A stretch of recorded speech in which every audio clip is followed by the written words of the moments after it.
Yang mau pertanyaan bagaimana hukumnya mengikuti program BPJS Kesehatan di mana setiap bulan dipungut iuran dengan tujuan di saat sakit berat, sakit bebas biaya rumah sakit, dan bagaimana bagi karyawan yang diikut sertakan dan dibayarkan oleh pihak perusahaan.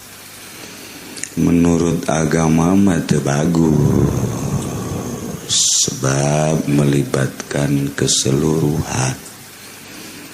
Kenu bersangkutan muriang maderes, nu teu muriang paeh ngadadak atawa sehat bae.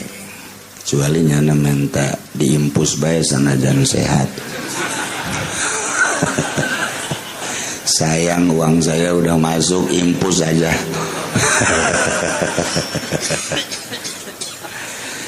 Jadi nurutkeun cek agama sesuatu nu teu jelas ulah.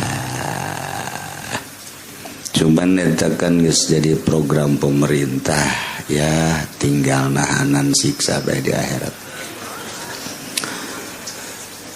Kesejahteraan lain kudu kos itu di pemerintah ambalaya duit munkula nu jadi presiden teu kudu dipungutan. Pokona nu muriang nu teu muriang masuk rumah sakit. Jadi presiden ku adil-adilna kos itu aing mah.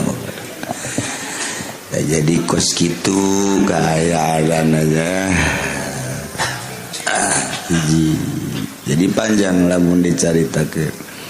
Ieu keur carita atuh sepihak untung sepihak rugi.